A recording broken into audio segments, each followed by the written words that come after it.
Thank you, everybody. Wow. Thanks, Father Swift. What a gracious introduction.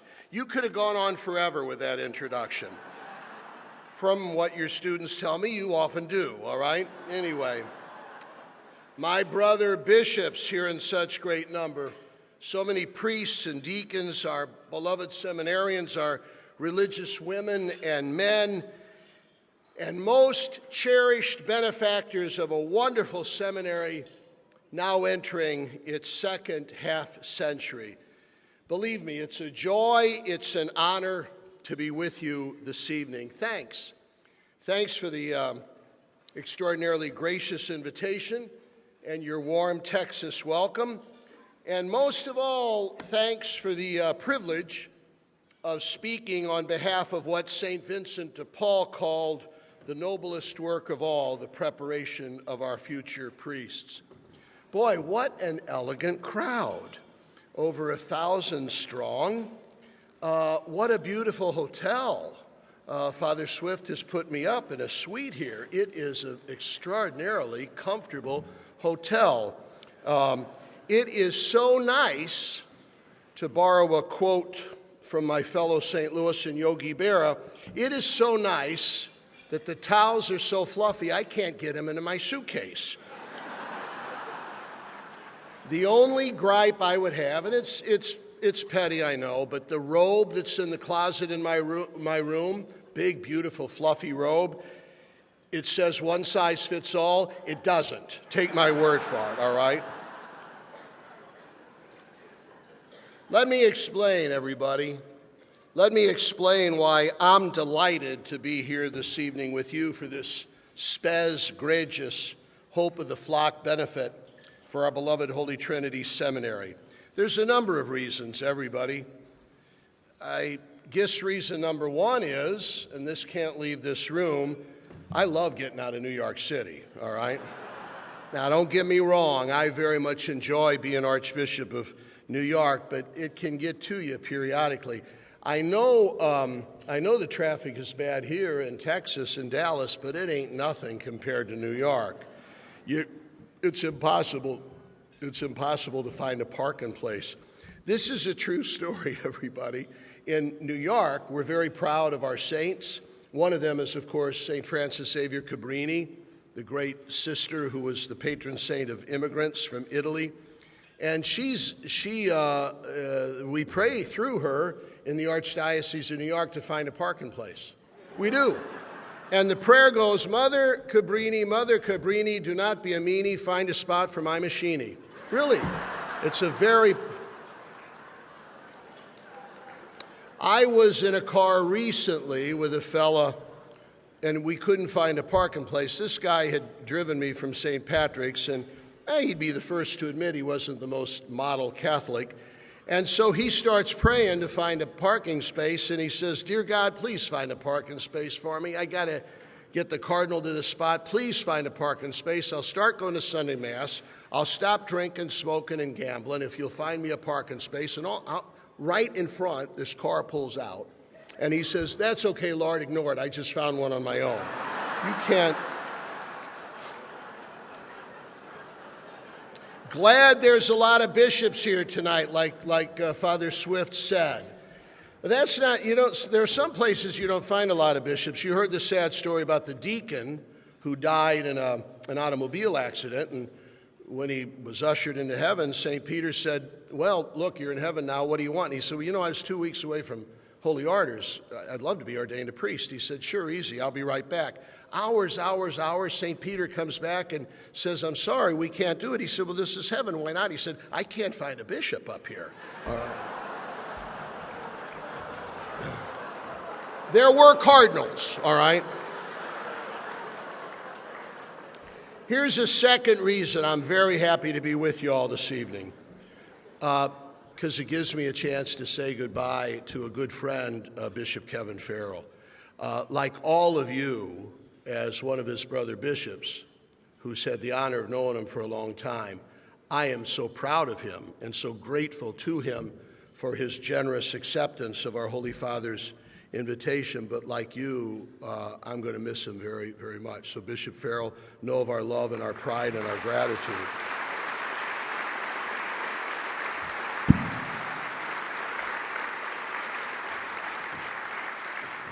Here's a third reason I'm so happy to be with you this evening, everybody, because it lets me pay back a debt. And that debt is to the Vincentian Fathers. See, I'm from St. Louis, and the Vincentians came to St. Louis in 1818. Our first bishop, Joseph Rosati, was a Vincentian, and the Vincentian influence is so palpable in the Archdiocese of St. Louis. 8 years, my 4 years of seminary high school and my 4 years of college seminary, like Holy Trinity, were under the direction of the Vincentian Fathers. I was able to teach at Kenrick Lennon. And while there was a colleague of Father Jim Swift, the rector. So I have a great, great, great debt of gratitude and respect to the Vincentians. And to know that there's a Vincentian rector here does my heart good. There's another Vincentian in the room this evening that I'd like to recognize, and that's Father Ron Ramson. You all know Father Ramson.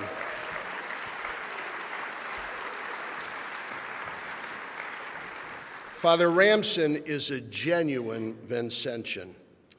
He's sincere, a very simple, humble approach to life, an extraordinarily effective priest, a heart that is just kind of goes out to those in need, a man of prayer and a very good friend of mine.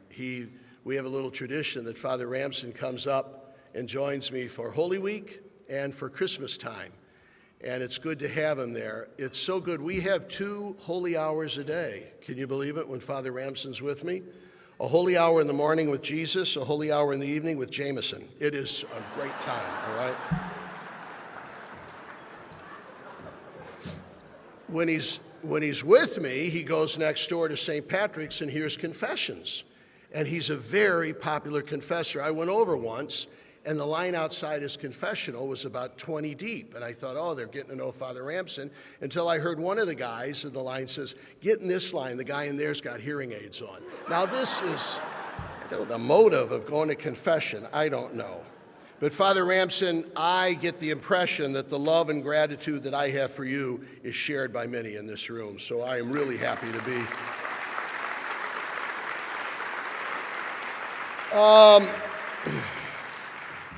And here's the fourth reason I'm happy to be with you, everybody, because I have such esteem for our seminaries. And you've got a humdinger here in Holy Trinity. You need to be very proud and very grateful and very supportive of your seminary. I get around, see, and I meet the alumni all over the place who are now serving as very faithful, generous priests all over the world. I see your seminarian alumni at the Catholic University of America who are studying there, and when I go to Rome to the North American College. And they all speak with such love and pride of Holy Trinity. You're doing a good job, and for me to be able to help you this evening means a lot. When you talk about a seminary, everybody, and you try to decipher what the major goal of a seminary is, and what I'd like to suggest to you this evening for a couple minutes is that the major goal of a seminary is to prepare priests to bring us hope. To bring us hope. Spes Gregis, the hope of the flock. That's the title of this beautiful benefit this evening.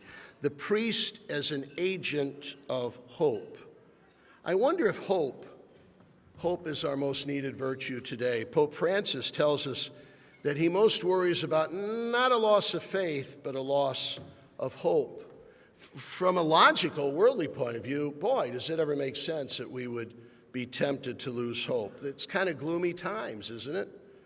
We look around our country and we see crime and cities torn apart. We see an election that has left us all frustrated and a little bit disappointed. We look at the world and we see terror and violence. We just had more bombings in New York, as you know. You look at persecution of Christians throughout the world. You look at the erosion of religious freedom, even in this country, that enshrines us in the first of the Bill of Rights. You look at the advances of what we call the culture of death. And then, look, we got to be honest, even in the church that we love, we see temptations to lose hope. We don't have enough priests. We don't have enough sisters. We hear the statistics about people leaving the church.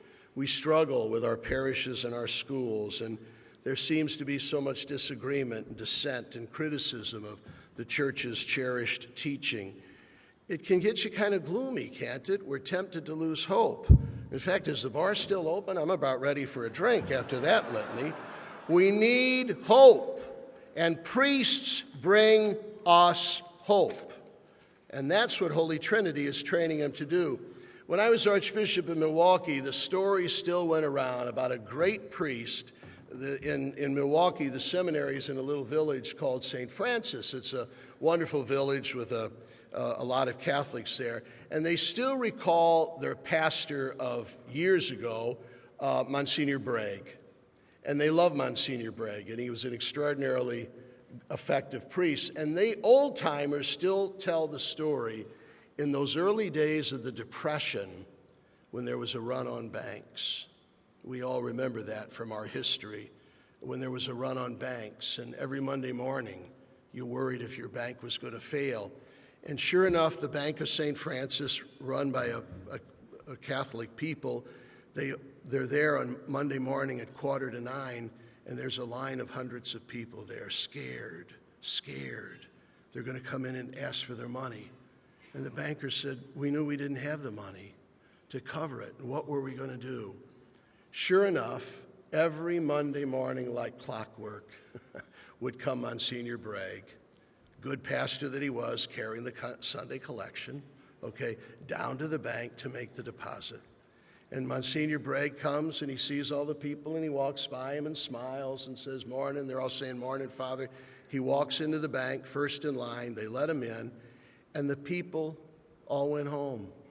They said, well, if Monsignor Bragg has enough trust in this bank, that's good for us. That's good enough for us. It's an example of what I'm talking about, folks. A priest can inspire hope. I remember when I first got to New York, I visited the pediatric oncology unit at our renowned Sloan Kettering. And afterwards, one of the doctors said to me, he said, Father, he didn't know I was a new archbishop. He said, Father, I'm not even a Catholic. He said, I don't think I'm even a believer. But he says, I've noticed in my years here on the children's cancer ward, when a priest just walks the halls, he seems to bring hope to the people. Now, I ask myself why that is, because Lord knows we priests are tempted to lose hope, and Lord knows we got to be honest and filled with contrition, because many times priests are, because of their misdeeds, are one of the reasons that we're tempted to lose hope. But more often than not, that Catholic imagination and wisdom of the priesthood triumphs. And we know deep down that a priest, by his very presence, reminds us of God. We know that a priest is an icon of the divine. We know that a priest is a symbol of the beyond. We know that a priest is a hint of the eternal. And why? Because he reminds us of God, and God is the source of hope. You remember the great story of our beloved Pope St. John Paul II? They call it the 9 days that changed the world. January 1st to 10th, 1979, when Pope John Paul II returned to his beloved homeland of Poland. There, 2/3 of the country came to see him. He never mentioned communism once. He never mentioned the Soviet troops that were on the border with their bayonet to put down uprisings. He didn't mention any of that. He talked about Jesus and Mary. He talked about faith, hope, and love. He talked about Polish culture. And for the first time, the people of Poland began to stand tall and look around. And this man brought out what was best of them. And on the last day, remember what happened? The telegrams discovered after the fall of the communist empire talk about that day and say that's the day when we began to lose it. Remember what happened? 2 million people in Krakow, in Victory Square. And as Pope John Paul II got up to speak, 2 million people, they interrupted him. They began to chant 3 words.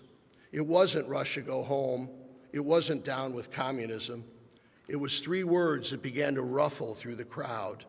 And it was 30 seconds, a minute, 2 minutes, 3 minutes, 3 words only. We want God. We want God. We want God. The Pope's Master of Ceremonies came over and said, Holy Father, this is going on too long. Perhaps you'd want to quiet him down. And he looked and smiled and said, are you nuts? This is what I came for, all right? We want God. It went on for 11 minutes.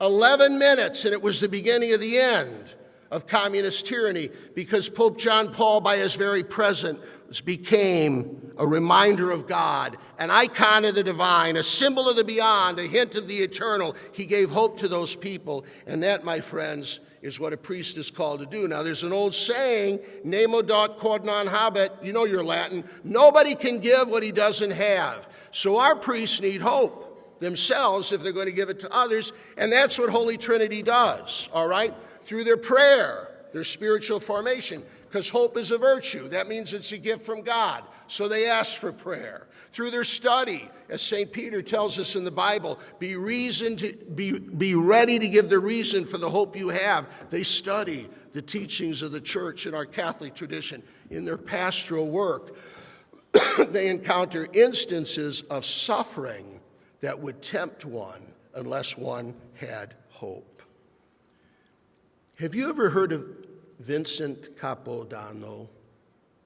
You ever heard of him? You will tonight, because I'm going to end with his story here. If you ever cross the Verrazano Bridge, like I do a lot, to get to Staten Island, part of my archdiocese, 350,000 Catholics on Staten Island, when you cross the Verrazano Bridge to get to Staten Island, the first exit you see is Father Capodanno Boulevard, because he was born to a Catholic Italian family in Staten Island, and he's buried there now. Father Capodanno was a Marine chaplain in the Vietnam War, see? And he was renowned for his passionate love of his men. And the men would later say how he gave them hope. They called him the Grunt Padre.